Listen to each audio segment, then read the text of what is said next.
देखो, अब हम स्टार्ट करने जा रहे हैं चैप्टर तुम्हारा केमिकल बॉन्डिंग। ठीक है। तो जैसा कि मैंने अभी तुमको पीरियोडिक टेबल पढ़ाया था, ठीक है, उसमें तुमको क्या बताया था मैंने तुमको बताया था कि जो तुम्हारे मोस्ट ऑफ द कंपाउंड है, ठीक है, वो मतलब फ्री एटम एग्जिस्ट नहीं करते। मोस्ट ऑफ द एलिमेंट्स क्या करते हैं, कंबाइंड स्टेट में पाए जाते हैं। ठीक है।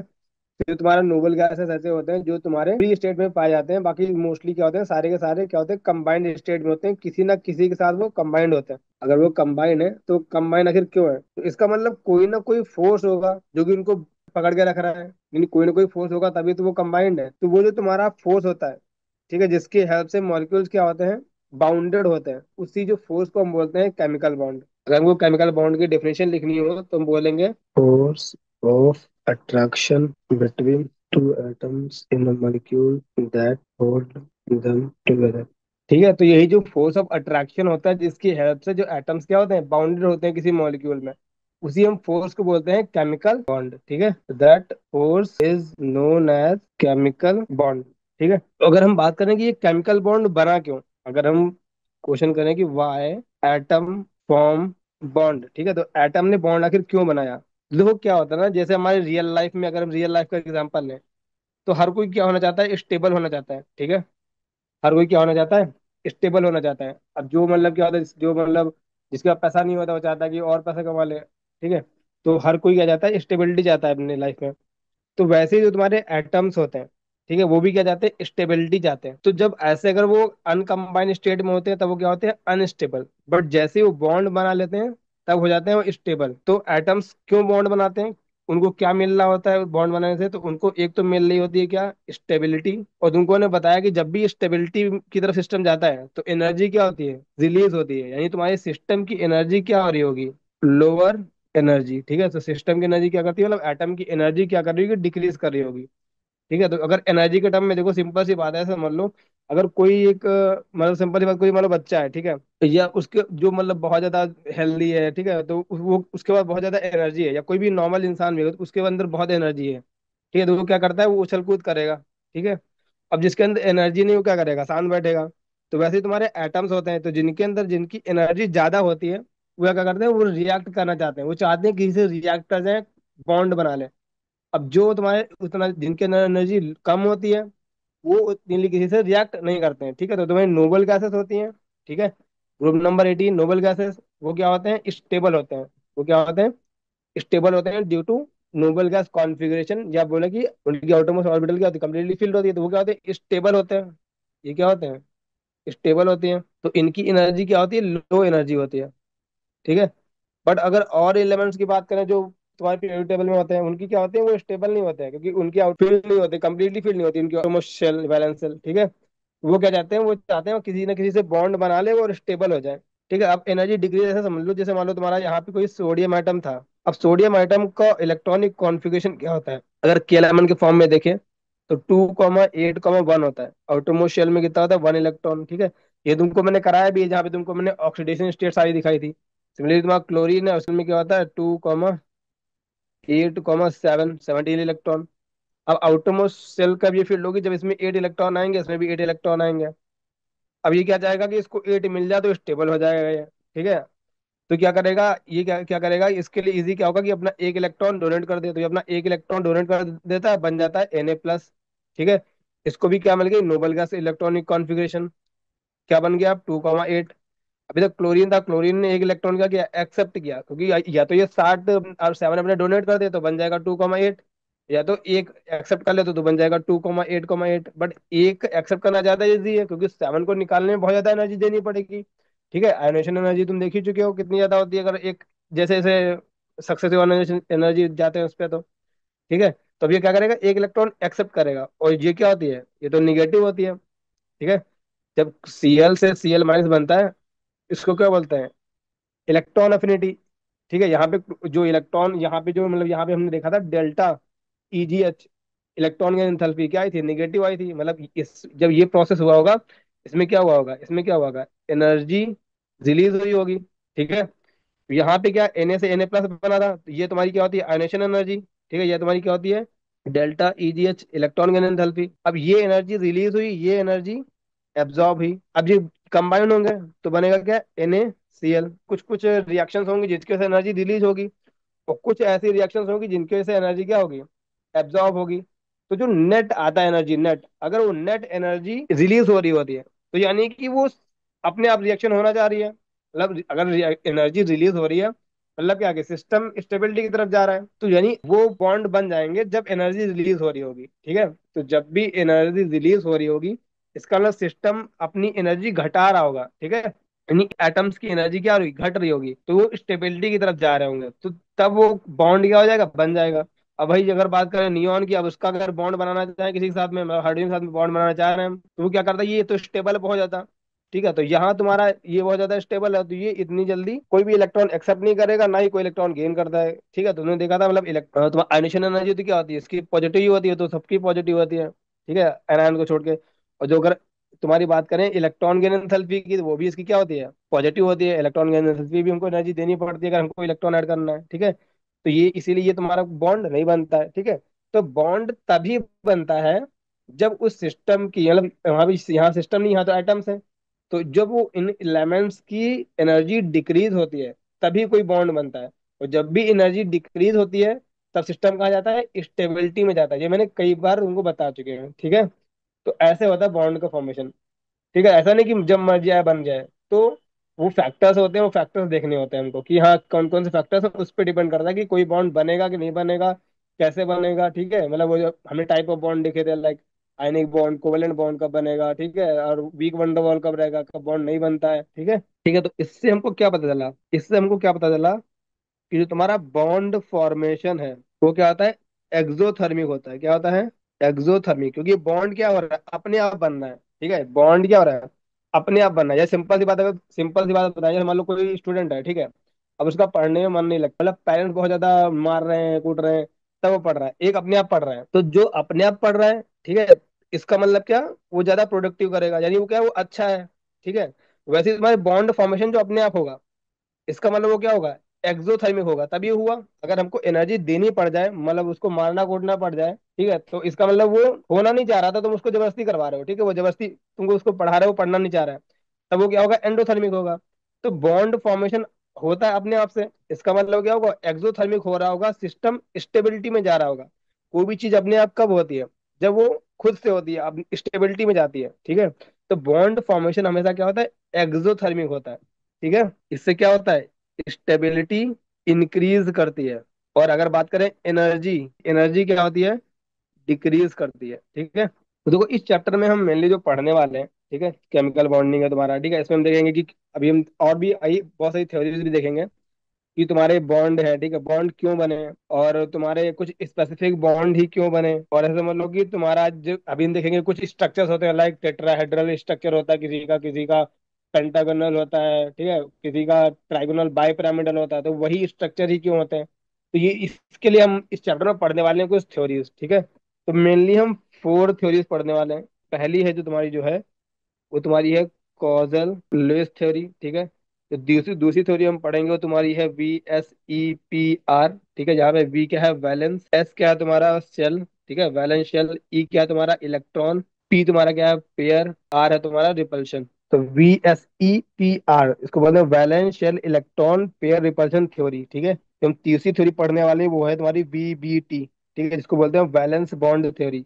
और चौथी जो थ्योरी पढ़ने वाले हैं, वो इसको बोलते हैं MOT, ये होता है मॉलिक्यूलर ऑर्बिटल थ्योरी, ठीक है। तो मेनली हम यही 4 थ्योरीज इस चैप्टर में पढ़ने वाले हैं। तो देखो इन थ्योरीज को पढ़ने से पहले पहले टाइप्स ऑफ बॉन्ड देख लेते हैं कि कौन कौन से टाइप्स ऑफ बॉन्ड होते हैं, ठीक है। तो तुमको मैंने पीरियोडिक टेबल में मैंने तुमको टाइप्स ऑफ इंटरेक्शन बताए थे, ठीक है, वो लेक्चर नंबर 5.2 था पीरियोडिक टेबल का, तो तुमको वो देखना हो तो देख सकते हो दोबारा, ठीक है। तो वहां पे तुमको मैंने टाइप्स ऑफ इंटरेक्शन बताए थे, तो देखेंगे कि कौन कौन से टाइप ऑफ बॉन्ड होते हैं। तो तुमको मैंने वहां पे टाइप ऑफ इंटरेक्शन जो बताया था, तुमको मैंने क्या बताया था कि तुम्हारा मेटल, ठीक है, अब तो पूरा पूरा नहीं लिख रहा हूँ मैं, समझ जाना मैं क्या लिख रहा हूँ, metal M, metal metal bond होता है, तो तुम्हारा बॉन्ड कौन सा बनता था, मेटेलिक बॉन्ड बनता था। वहां जो तुम्हारा कंपाउंड बोलते हैं, उसको बोलते हैं मेटेलिक कंपाउंड्स। जो तुम्हारा मेटल और नॉन मेटल का इंटरेक्शन था, ठीक है, तब तुम्हारा क्या बनना था, आयोनिक बॉन्ड। इनको हम क्या बोलते हैं, आयोनिक कंपाउंड। ये कैसे बनते हैं, बाय ट्रांसफर ऑफ इलेक्ट्रॉन्स, ठीक है। तो मैंने उनको डिटेल में बताया था कि क्यों ऐसा होता है, क्यों ट्रांसफर होता है, क्योंकि यहाँ पे तुम्हारा, यहाँ पे क्या होता था डिफरेंस, अगर इलेक्ट्रोनेगेटिविटी के टर्म में देखें, तो यहाँ पे डिफरेंस इन इलेक्ट्रोनेगेटिविटी क्या होता है, ज्यादा होता है। तो जब भी इलेक्ट्रोनेगेटिविटी का डिफरेंस ज्यादा होगा, मतलब क्या होगा कि एक इलेक्ट्रॉन बहुत अच्छे से लेना चाह रहा है, दूसरा इलेक्ट्रॉन अच्छे से देना चाह रहा है। तुम्हारा जैसे मेटल है, यहाँ पे जैसे तुम्हारा सोडियम है, इधर मान लो तुम्हारा क्लोरीन है। ये मेटल है, ये नॉन मेटल है। ये मेटल है तो क्या होता है, यहाँ पे इसका आउटर मोशन में एक इलेक्ट्रॉन होता है, तो इजिली देना चाह रहा है। तो जब भी कोई एक इलेक्ट्रॉन बहुत इजिली देना चाह रहा है, यहाँ पे ये इलेक्ट्रॉन बहुत इजिली लेना चाह रहा है, तो ये कंपाउंड बन जाता है। तो जब ये कंपाउंड कैसे बना, क्योंकि ये इलेक्ट्रॉन कंप्लीटली ट्रांसफर करना चाह रहा था और ये एक्सेप्ट करना चाह रहा था, ताकि उसको नोबेल का कन्फेक्शन मिल जाए। ये कैसे बना, by the transfer of electrons से। ठीक है, तो जो ट्रांसफर ऑफ इलेक्ट्रॉन से जो बॉन्ड बनता है उसको बोलते हैं आयनिक बॉन्ड। वैसे कंपाउंड को क्या बोलते हैं, आयनिक कंपाउंड। ठीक है, तुमको मैं बता चुका हूँ। और मैंने फिर क्या बताया था कि नॉन मेटल का इंट्रैक्शन बताया था मैंने। तो नॉन मेटल के इंट्रैक्शन से बनता है तुम्हारा एक कोवेलेंट बॉन्ड। ठीक है, तो कोवेलेंट बॉन्ड क्यों बनता है, क्योंकि जब दोनों नॉन मेटल हैं, इनके इलेक्ट्रॉन नेगेटिविटी का डिफरेंस उतना ज्यादा नहीं होता है। मतलब दोनों की अच्छी खासी टेंडेंसी होती है इलेक्ट्रॉन को एक्सेप्ट करने की। मतलब कोई भी ऐसा नहीं होता कि कोई ये वाला बहुत ज्यादा अच्छे से इलेक्ट्रॉन डोनेट करना चाह रहा हो, ये एक्सेप्ट करना चाह रहा हो। जैसे मान लो एग्जांपल मैं ले लूं कि तुम्हारा मान लो हाइड्रोजन है, ये हाइड्रोजन है। ठीक है, हाइड्रोजन क्या होता है, नॉन मेटल होता है। या फिर कोई और एग्जांपल ले लो, नाइट्रोजन नाइट्रोजन है। ठीक है, तो यहाँ पे दोनों क्या है, ये भी इसका भी तुम्हारा जेड इफेक्टिव सेम है, इसका भी जेड इफेक्टिव सेम है। या इलेक्ट्रोनेगेटिविटी से देखें तो वो भी इलेक्ट्रोनेगेटिव दोनों के सेम है, यानी दोनों की सेम टेंडेंसी है। तो ना ही ये इसके इलेक्ट्रॉन निकाल सकता है, ना ही ये इसके इलेक्ट्रॉन निकाल सकता है। तो दोनों कैसे करेंगे, चले शेयरिंग से काम चलाएंगे। तो जो तुम्हारा शेयरिंग से, ये तुम्हारा कैसे बनता है, तो हमारा आता है शेयरिंग ऑफ इलेक्ट्रॉन से बॉन्ड बनता है। तो जो शेयरिंग ऑफ इलेक्ट्रॉन से बॉन्ड बनता है उसको क्या बोलते हैं, कोवेलेंट बॉन्ड। ऐसे कंपाउंड को क्या बोलते हैं हम, कोवेलेंट कंपाउंड्स। ये सब तुमको मैं वहां तक करा चुका हूँ, तुमको रिवाइज करा रहा हूँ, समझ लो बस। और तुम्हारा लास्ट इंट्रैक्शन क्या था, नॉन मेटल का इंट्रैक्शन था। ये जो नॉन मेटल इंट्रैक्शन था, यहाँ तो क्या हो रहा था, बॉन्ड का फॉर्मेशन हो रहा था। ये क्या हो रहा था, बॉन्ड का फॉर्मेशन हो रहा था। एक और तुम्हारा नॉन मेटल का इंट्रैक्शन था जब तुम्हारा नोबेल गैस में होता था, तो यहाँ पे बॉन्ड का फॉर्मेशन नहीं होता था। तो यहाँ पे तुम्हारा कौन सा इंट्रैक्शन होता था, वंडर वॉल इंट्रैक्शन होता था। ठीक है, क्योंकि यहाँ पे कोई बॉन्ड का फॉर्मेशन नहीं होता था। ये तुमने देखी थी कि वंडर वॉल लेडीज होती है इसी के लिए। ठीक है ना, ये तुमको मैंने रिवाइज कर दिया, जो इंट्रैक्शन हमने पढ़े थे। ठीक है, तो ये तो हमने पहले पढ़ चुके हैं, metallic bond, ionic bond, covalent bond. तो कोवेलेंट बॉन्ड में हम क्या मेजरली पढ़ने वाले हैं, कोवेलेंट बॉन्ड एक तो तुम्हारा होता है जो तुमको पता है, एक तो तुम्हारा होता है सिग्मा बॉन्ड। ठीक है, अभी ज्यादा टेंशन नहीं लें, फिर हम बाकी दोबारा फिर से पढ़ेंगे।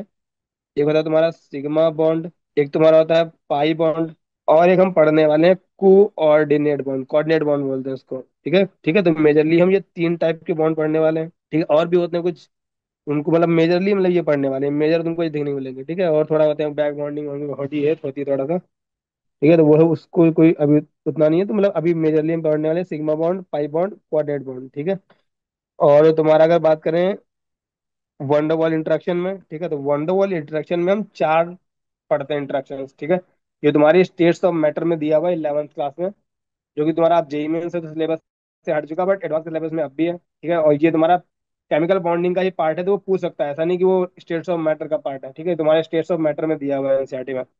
तो वॉन्डरवॉल इंटरेक्शन मेजरली तुम्हारे चार टाइप के होते हैं। ठीक है, एक होता है तुम्हारा डाइपोल, अभी मतलब ज्यादा टेंशन नहीं लेनी, दोबारा हम फिर से इसको पढ़ेंगे। एक होता है तुम्हारा डाइपोल डाइपोल इंटरेक्शन। दूसरा तुम्हारा होता है आयन इंड्यूस्ड डाइपोल।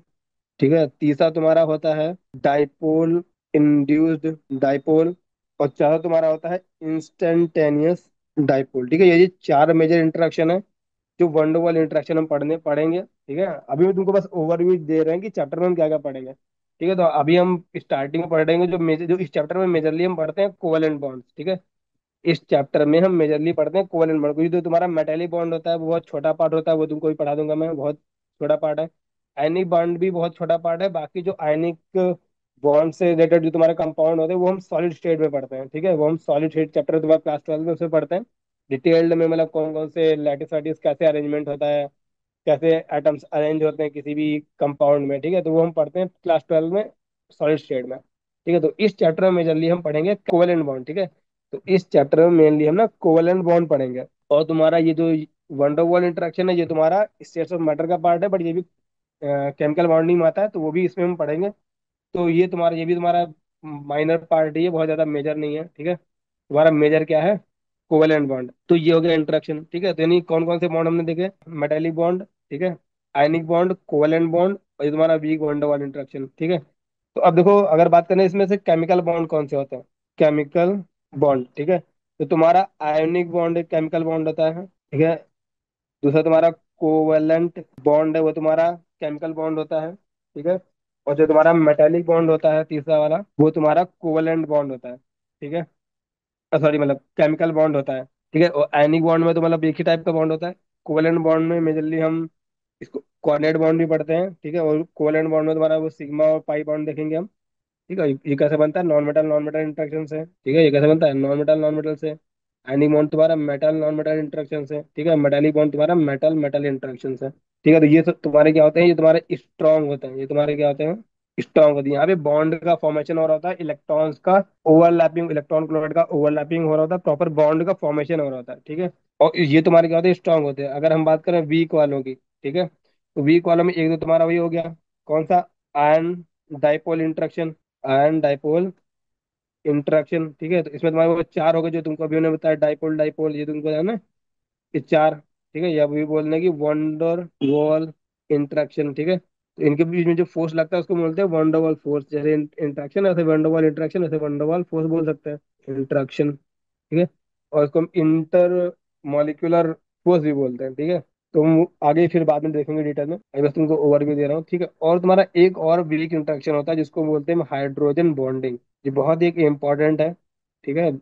अभी बस जान लो कि ऐसा कुछ होता है, इसकी भी डिटेल हम बाद में देखेंगे क्या होता है हाइड्रोजन बॉन्डिंग। तो ये केमिकल बॉन्ड नहीं होता है, ये बात अच्छे से ध्यान रखनी है, ये केमिकल बॉन्ड नहीं होता।